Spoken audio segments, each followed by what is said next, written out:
Friends, എല്ലാവർക്കും നമസ്കാരം. Entertainment കീഴിലേക്ക് എല്ലാവർക്കും സ്വാഗതം. കിഴി റിയാക്ഷൻ ആണ്. കാർത്തിക് സുബ്രാജ് പടം, അത് സൂര്യയുടെ കൂടെ. യെസ്. എന്താകും സൂര്യ 44 അതാവൂലേ? അതിനൊരു പേരുണ്ട്. ആ പേര് പിന്നീടായിരിക്കും തരിക കേട്ടോ. എന്തായാലും ഒരു ഗ്ലിംസ് വീഡിയോ എത്തിയിട്ടുണ്ട്. രാത്രി 12:12 വന്നത്.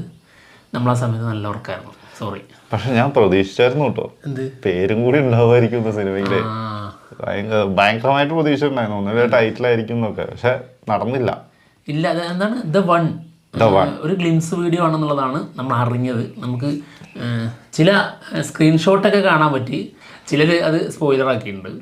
ആദ്യം തന്നെ വാട്സപ്പ് എടുത്തപ്പോൾ ഓണാക്കാൻ നോക്കിയിട്ടില്ല. നമ്മൾ രാവിലെ എണീറ്റ് ചെയ്യാന്ന് പറഞ്ഞോണ്ട് രാവിലെ എണീറ്റ് കഴിഞ്ഞ് നോക്കുന്ന ഫോൺ എടുത്ത് നോക്കുമ്പോൾ മെസ്സേജിന്റെ കളിയാണ്. മൊത്തം ഫോട്ടോസ് ഇങ്ങനെ പുറത്തു വന്നിട്ടുണ്ട്, സ്ക്രീൻഷോട്ട്. സത്യം. എന്തായാലും നമുക്ക് ആ ഗ്ലിംസ് വീഡിയോ ഒന്ന് കണ്ടാലോ?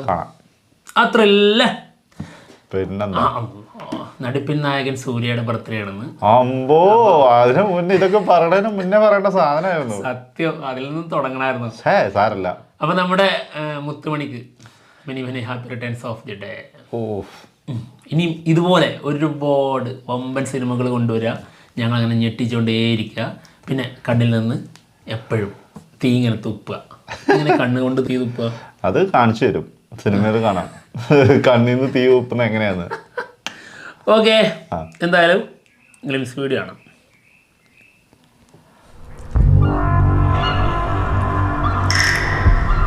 Somewhere in the sea.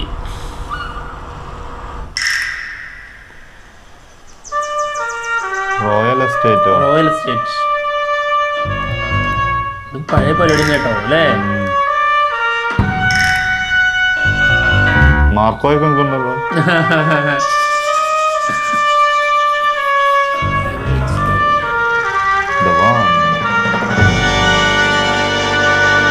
എന്നുള്ള തുടക്കം അങ്ങനെ തന്നെയാണല്ലേ. ഒരു നിഴലാട്ടം കാണുന്നുണ്ട് അവിടെ എവിടെയോ, ഒരു ചെറിയ ചലനം ആരുടെയോ വരുന്നു. അടുത്തേക്കടുക്കുന്നു.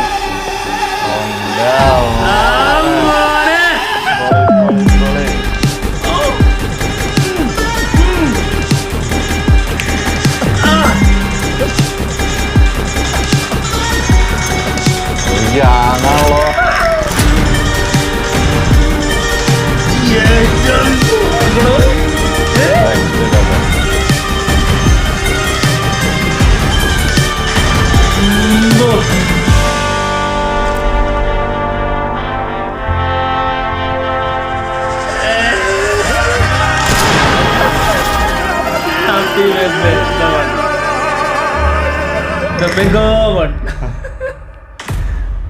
Title teaser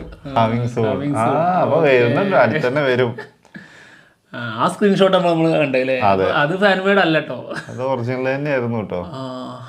പോലീസാണല്ലേ style. എന്താണ് ശരിക്കും റോളക്സിന്റെ വേറൊരു സാധനം. അതെ, റോളക്സിന്റെ മറ്റൊരു ഐറ്റം. പക്ഷെ റോളക്സിന്റെ നടത്തവും ഇത് തമ്മിൽ വ്യത്യാസമുണ്ട്. ഇത് ഭയങ്കര ലുക്കുമാണ്. ആ ലോഡിങ് ആദ്യം നൊടി, അതിനുശേഷം ഗണ്ണ് വാങ്ങുന്നു, ലോഡ് ചെയ്യുന്നതും. പിന്നെ പൊളിക്കാണ്ടിരിക്കൂലല്ലോ. കാർത്തിക് സുബ്രാജ് അല്ലേ? കാർത്തിക് സുബ്രാജ്. അതെ, പിന്നെ ക്ലാസ് ആയിട്ടായിരിക്കും. അതിന്റെ കൂടെ നടിപ്പിൻ നായകനും കൂടി ചേരുമ്പോ അത് വേറൊരു ഐറ്റം തന്നെ ആയിരിക്കും. അതിനകത്തൊന്നും ഒരു സംശയം വേണ്ട. എന്തായാലും എനിക്ക് ആ ഇരുട്ടത്ത് ഇങ്ങനെ കാണിച്ചില്ലേ, ബ്ലറാക്കിയിട്ട് ഭയങ്കരമായിട്ട് ബ്ലറായിട്ട്, ചെറിയ രീതിയിലൊന്നല്ല. അതിനുശേഷം ആളിങ്ങനെ നടന്നു വന്നു. പിന്നെ കുറച്ചുകൂടെ അടുത്തപ്പോൾ എനിക്കൊരു കാര്യം മനസ്സിലായി. ആ ബ്ലറായ സമയത്ത് എന്തോ നടന്നിട്ടുണ്ട്. ബ്ലഡാണ്, മുഖത്ത് നിറച്ച് ബ്ലഡാണ്. ഇതിലൂടെ ബ്ലഡ് ഇങ്ങനെ ഒഴുകി ഇങ്ങനെ വന്ന് നിൽക്കുന്നതാണ് ബ്ലഡ്. ഒന്നുകൂടി കണ്ടാലോ? ഓ, കാണാം. സത്യം. അല്ലെങ്കിൽ എസ്റ്റേറ്റിനുള്ളിട്ട് ഒരെണ്ണത്തിനെ തീർത്തിട്ട് വരികയാണ്. അതെ, ഒന്നോ അല്ലെങ്കിൽ കൂടുതലോ. കളർ ഗ്രേഡിംഗ് ഒക്കെ നോക്ക്, ഫുൾ ബ്ലൂ പരിപാടിയാണ്.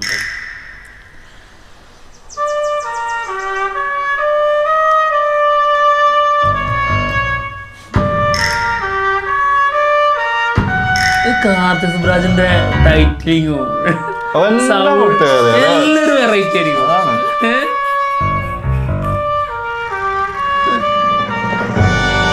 The one. Oof.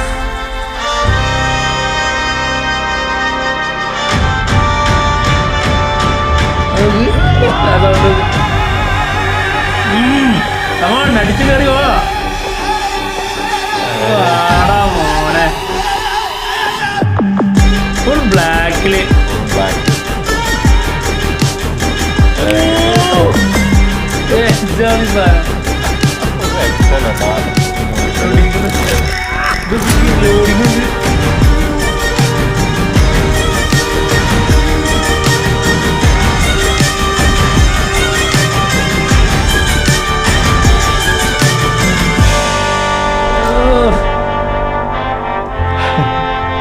നോട്ടെ ആ ചിരിയൊക്കെ ചെറിയൊരു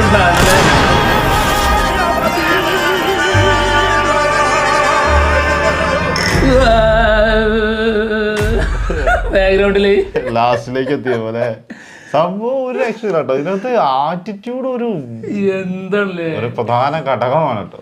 ഫോക്കസ് ഉണ്ടല്ലോ, അതാണ് വരുന്ന സമയത്ത് ഫോക്കസിങ് ആളുടെ, അതാണ് അതിൻ്റെ ഒരു കോൺഫിഡൻസ് ലെവൽ നമുക്ക് ഫീൽ ചെയ്യിപ്പിക്കുന്നത്. പിന്നെ അത് മാത്രമല്ല ഈ ലുക്ക് എച്ചാതി ലുക്കാ. അത് ഇതിൻ്റെ ഫസ്റ്റ് ഷോട്ട് എന്ന് പറഞ്ഞൊരു വീഡിയോ പുറത്തിട്ടുണ്ടായിരുന്നു. അന്ന് ഒരുപാട് ഹേറ്റേഴ്സ് ആ ലുക്കിന് ട്രോളി ഉണ്ടായിരുന്നു. ആ വിമർശനം ഉണ്ടായിരുന്നു. മറ്റേ കുറെ കളറുകളുള്ള ഷർട്ടുകളും അതെ അത് കുറെ വർഷങ്ങൾക്ക് മുന്നേ നടക്കുന്ന കഥ തന്നെയാണ്, അതെന്തായാലും ഉറപ്പാണ്. പിന്നെ ആ ലുക്കിനെ കുറിച്ച് കുറെ പേര് പറഞ്ഞിട്ടുണ്ടായിരുന്നു. താടി ഞാനാണല്ലോ പറഞ്ഞത്. അല്ല അത് പക്ഷെ ഈ ലുക്ക് മോശാന്നല്ലോ പറഞ്ഞു, ആ രീതിയാണെന്നല്ലേ പറഞ്ഞിട്ടുള്ളൂ. പക്ഷെ ഇത് എന്ത് കോലാണിത്, ഞങ്ങൾക്ക് ശരി അങ്ങനെ കുറെ പേര് പറഞ്ഞിട്ടുണ്ടായിരുന്നു. പക്ഷെ അതാ പറഞ്ഞവർക്ക് ഉള്ളൊരു തിരിച്ചടിയും കൂടിയാണ് ഈ ഗ്ലിംസ്. എന്താണെങ്കിലും ഒരുപാട് ഇനി നമ്മളെ ഞെട്ടിക്കാൻ ഇതുപോലെ ഐറ്റംസുമായിട്ട് വരാൻ ഈശ്വരൻ അനുഗ്രഹിക്കട്ടെ. എന്തായാലും കാർത്തിക് സുബ്രാജ് ആകുമ്പോഴേ അതില് സൂര്യ പിന്നെ ഇങ്ങനെ ഒരു ഗ്യാങ്. ഇനി നടക്കപ്പോറത് യുദ്ധം എന്ന് പറഞ്ഞില്ലേ, അടുത്ത് ഇനി 11 മണിക്ക് അടുത്തൊരു ഐറ്റം വരാനുണ്ട്. ഫസ്റ്റ് സിംഗിള് വരികയാണ്. അതും ഫയർ സോങ്. അതും കണ്ടോരൊക്കെ ഒരു രക്ഷയില്ലാന്നാണ് പറയുന്നത്. മെസ്സേജ് അയച്ചുകൊണ്ടിരിക്കുന്നതാണ്. എന്താവും അറിഞ്ഞൂടാ, വൻ പ്രതീക്ഷയിലിരിക്കുക. കട്ട വെയിറ്റിംഗ്. ഇതിന്റെ ഫസ്റ്റ് ഷോട്ടില്ലേ നമ്മളിപ്പോൾ പറഞ്ഞല്ലോ, അത് കണ്ടപ്പോൾ നമ്മളത് ഏത് തരമായിരിക്കും ഏത് രീതിയിലായിരിക്കും എന്നുള്ളതൊക്കെ ഇങ്ങനെ ചിന്തിച്ചിട്ടുണ്ടായിരുന്നു. ഇപ്പൊ നമുക്ക് ഏതാണ്ട് ഇതിന്റെ ഒക്കെ ഒരു മനസ്സിലായി, ഒരു സംഗതി മനസ്സിലായി. മാഫിയ തന്നെയാണ് തോന്നുന്നു. ഒരു ഗ്യാങ്സ്റ്റർ തന്നെ. അതൊരു ഗ്യാങ് എന്ന് പറഞ്ഞ ഒരു ഒന്നൊന്നര ഗ്യാങ് തന്നെയാണ് കേട്ടോ ഒപ്പം ഉള്ളത്. ഭയങ്കര രസമായിട്ടുണ്ട്. സ്റ്റൈലിഷ് ആയിട്ടുള്ള എല്ലാരും ഭയങ്കര അതേ. ഞാൻ ക്ലാസിക് ലുക്കിലുള്ള ആദ്യം കണ്ടപ്പോ ഞാൻ അതാ പറഞ്ഞ മാർക്കോയൊക്കെ ഉണ്ടല്ലോ, മറ്റേ സാധനം ഉണ്ടല്ലോ, അമ്മാരി ലുക്കിലും സെറ്റപ്പിലൊക്കെ ഉള്ള ആൾക്കാര്. എന്താണെങ്കിലും ഇതൊരു അടാറ് ഐറ്റം തന്നെ ആയിരിക്കും. ഇതൊരു കാർത്തിക് സുബ്രാജ് പടം തന്നെ ആയിരിക്കും. കാർത്തിക് സുബ്രാജിന്റെ ഒരു ധൈര്യം. അതായത് ശരിക്ക് സൂര്യ കുറച്ച് ഹൈറ്റ് കുറവാണ്. അപ്പോൾ പലരും ഈ ഹേറ്റേഴ്സ് വിമർശിക്കുമ്പോൾ ആളുടെ ഹൈറ്റിനനുസരിച്ചുള്ള ആൾക്കാരെയൊക്കെ ഇട്ട് കൊടുക്കാറുള്ളൂ, അല്ലെങ്കിൽ ആ സമയത്ത് ഇഷ്ടികയിൽ കയറ്റി നിർത്താറില്ലേ, അങ്ങനെയൊക്കെയുള്ള സാധനങ്ങളൊക്കെ പറയാറുണ്ട്. ഇത് നോക്കി, അതായത് ചെറുതായിട്ട് തന്നെ മുന്നിലിട്ടിട്ട് രണ്ട് വലിപ്പമുള്ള ആൾക്കാരെ മുന്നിലിറക്കിയിട്ട് എന്നിട്ട് എന്തെങ്കിലും സ്ക്രീൻ പ്രസൻസിന് കുറവുണ്ടോ? ആരാ അതിലെ താരം? അതാണ് ഹൈറ്റിലും ഇതിൻ്റെ അതിലും എല്ലാ കാര്യം. അതൊരു ഉറപ്പിലാണ് കാര്യം. ചെയ്യുന്ന വർക്കിലും അതിന്റെ ഉറപ്പിലും അത്രേ ഉള്ളൂ, അല്ലാണ്ട് വേറൊന്നുമല്ല. എന്താണെങ്കിലും കാത്തിരിക്കാം 11 മണിയിലേക്ക് അടുത്ത കങ്കുവയ്ക്കായിട്ട്. അതുപോലെ ടൈറ്റിൽ ടീസർ അടുത്ത് തന്നെ വരും എന്നാണ് കാണിച്ചിട്ടുള്ളത്. എന്നാണെന്നല്ല, വരും. പക്ഷെ അടുത്ത് തന്നെ ഉണ്ടാവും തോന്നുന്നു. എന്തായാലും തകർക്കാനുള്ള ഐറ്റംസ് ഇങ്ങനെ വന്നുകൊണ്ടിരിക്കുന്നുണ്ട്. അടിച്ച് കേറി വാ അല്ലേ. അപ്പൊ എന്തായാലും പോവല്ലേ. അപ്പൊ എന്തായാലും ഞങ്ങൾ പോവാണ്. മറ്റുള്ള വിശേഷമായിട്ട് ഉടനെ തന്നെ വരാം. ബൈ.